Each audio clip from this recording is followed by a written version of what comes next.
हम अम्ला योग के बारे में जानते हैं। यह अम्ला योग चंद्रमा और शुभ ग्रह के संयोग से बनता है।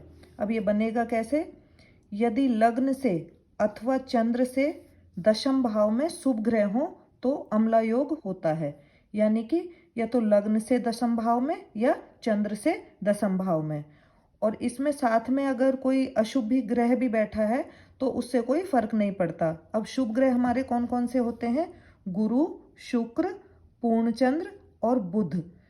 अब इसमें पूर्ण चंद्र का मतलब है पूर्णिमा के आसपास का चंद्र, और बुध वो वाला बुध जो शुभ ग्रह के साथ बैठा हो, तो वो हमारे शुभ ग्रह की श्रेणी में आ जाते हैं।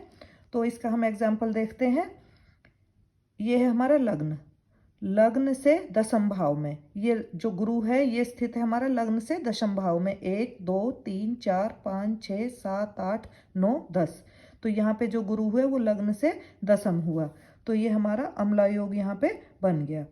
ऐसे ही यहाँ पे हम देखेंगे चंद्रमा हमारा चौथे भाव में है, और यहाँ से 1 2 3 4 5 6 7 8 9 10। चंद्रमा से 10वें भाव में शुक्र जो कि एक शुभ ग्रह है वो स्थित है। तो इस कुंडली में भी हमारा अम्ला योग हमें बन गया। इसके बाद है अगर इस तरह की स्थिति हो, यहाँ लग्न से दशम स्थिति में और चंद्र से दशम स्थिति में भी हम देखते हैं। तो लग्न से 1 2 3 4 5 6 7 8 9 10। तो यहाँ पे चंद्रमा लग्न से 10वें में है, पर वो सूर्य के साथ स्थित है। पर यहाँ पे भी अम्ला योग बनेगा क्योंकि वो गुरु की दृष्टि से शुभ चंद्रमा में बदल जाएगा। वैसे तो ये क्षीण चंद्रमा है क्योंकि वो सूर्य के साथ बैठा है, तो परंतु जब इस पे गुरु की पूर्ण दृष्टि पड़ेगी तो यह हमारा शुभ चंद्रमा में बदल जाएगा और ये एक अम्ला योग बन जाएगा। यहाँ पे अगला एग्जाम्पल हम लेते हैं। ये हमारा लग्न है, तो लग्न से और चंद्र से अभी हम देखते हैं। लग्न से 1 2 3 4 5 6 7 8 9 10। यहाँ पे कोई शुभ ग्रह नहीं है, परंतु अब हम चंद्र से देखते हैं। 1 2 3 4 5 6 7 8 9 10। यहाँ पे चंद्रमा से अम्ला योग बनेगा क्योंकि यहाँ पे शुक्र जो है वो चंद्रमा से 10वें स्थान पर है। चाहे इसके साथ सूर्य बैठा है, इससे इसकी शुभता में कोई फर्क नहीं पड़ेगा, क्योंकि हमारा जो नियम है वो ये कहता है कि लग्न से अथवा चंद्र से दशम भाव में शुभ ग्रह स्थित हो तो अम्ला योग होता है। तो इसमें हमारा अम्ला योग बन गया। किससे बना? चंद्रमा से। उसके बाद ये अगला एग्जाम्पल है। इसमें चंद्रमा से जब हम देखते हैं 1 2 3 4 5 6 7 8 9 10। यहाँ पे बुध चंद्रमा से 10वें में है, परंतु यहाँ पे बुध क्या है? मंगल के पाप प्रभाव में है। बुध तभी शुभ होता है जब वो शुभ ग्रह के साथ स्थित हो। अब ये बुध जो है वो शुभ नहीं है क्योंकि वो मंगल के साथ यानी कि एक क्रूर ग्रह के साथ स्थित है। तो यहाँ पे बुध ग्रह जो है वो पाप ग्रह की श्रेणी में आ जाएगा और यहाँ पे अम्ला योग हमारा नहीं बनेगा। उसके बाद अगला एग्जाम्पल है। यहाँ पे हम देख रहे हैं लग्न से 1 2 3 4 5 6 7 8 9 10। लग्न से 10वें भाव में शुभ ग्रह है, शुक्र है। और चंद्रमा से भी देखें तो चंद्रमा से भी 1 2 3 4 5 6 7 8 9 10। तो इसी एक ही कुंडली में ये लग्न से भी अम्ला योग बन रहा है और चंद्र से भी अम्ला योग बन रहा है। इस तरह का योग ज़्यादा असरदार होता है। उसके बाद अगर लग्न और चंद्र दोनों, जो चंद्रमा है वो लग्न में ही स्थित है और यहाँ पे हमारा गुरु 10वें भाव में स्थित है, तो यहाँ पे हमारा अम्ला योग भी बन रहा है। और क्योंकि चंद्रमा से गुरु केंद्र में है तो यहाँ पे गजकेसरी योग भी बन रहा है। तो ये ज़्यादा प्रबल है, ज़्यादा असरदार होगा क्योंकि दोनों ही एक अच्छे योग की श्रेणी में आते हैं। अम्ला योग एक अच्छे योग की श्रेणी में आता है। अम्ला योग वाले जातकों की समाज में स्वच्छ छवि होती है, उसके व्यक्तित्व में कोई कमी नहीं निकाल सकता। ऐसे जातक धैर्यवान होते हैं। ऐसे जातक हर कार्य को कुशलतापूर्वक करते हैं। ये लोग सोच समझकर काम करते हैं, कार्य करने में जल्दबाजी नहीं दिखाते। इन्हें चीज़ों की अच्छी परख होती है। ऐसे जातकों की सलाह माननी चाहिए, इनसे सलाह लेकर काम करने में फ़ायदा ही रहता है। एक योग है हमारा कुलदीपक योग। कुलदीपक यानी कि कुल का नाम रोशन करने वाला, ये राजयोग की श्रेणी में आता है।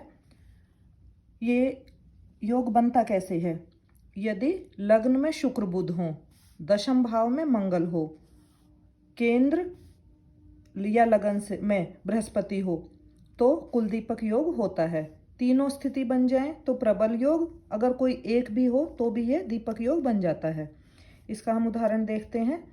यहाँ पे शुक्र और बुध दोनों लगन में है, गुरु हमारा चौथे भाव में है और मंगल हमारा 10वें भाव में है। जो तीनों नियम में जो तीनों स्थिति बताई थी वो तीनों इसमें पूरी हो रही है, तो ये हमारा प्रबल कुलदीपक योग बन रहा है।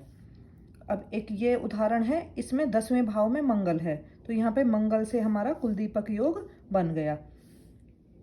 नेक्स्ट एग्जाम्पल है, शुक्र और बुध हमारे लग्न में है, तो शुक्र और बुध से कुलदीपक योग बन गया है। उसके बाद एक और एग्जाम्पल है, उसमें गुरु हमारा लगन में है, तो यहाँ पे गुरु से कुलदीपक योग बना है।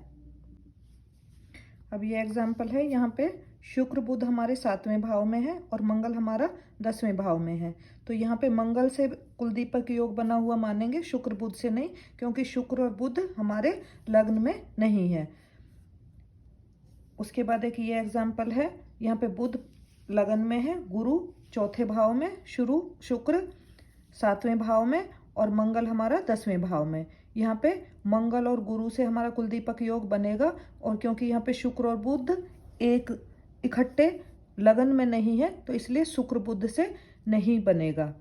मंगल यदि नीच का भी हो इसमें, वो भी यहाँ पे अच्छे फल देगा, क्योंकि वो जो मंगल है वो 10वें भाव में अच्छे फल ही देता है। यहाँ पे मंगल और गुरु 7वें भाव में है, तो यहाँ पे गुरु से कुलदीपक योग बनेगा, क्योंकि मंगल से कब बनता है? जब मंगल हमारा 10वें भाव में स्थित हो, तो हमारा मंगल से बना हुआ मानेंगे। अब गुरु क्योंकि यहाँ पे 7वें भाव में है, तो यहाँ पे गुरु से कुलदीपक योग बनेगा। अब एक और एग्जाम्पल है, यहाँ पे गुरु हमारा प्रथम भाव में है, शुक्र और बुध 10वें भाव में है, मंगल 7वें भाव में है और चंद्रमा 6ठे भाव में है। यहाँ पे मंगल से नहीं बनेगा कुलदीपक योग, क्योंकि मंगल हमें 10वें भाव में चाहिए। शुक्र और बुध से भी नहीं बनेगा, क्योंकि शुक्र और बुध अगर लगन में हो तो ही बनता है। यहाँ पे गुरु से कुलदीपक योग बन रहा है, परंतु साथ के साथ इसमें शकट योग भी बन रहा है, क्योंकि गुरु जो है वो चंद्रमा से 8वें है, 1 2 3 4 5 6 7 8, तो यहाँ पे शकट योग भी साथ में बन रहा है।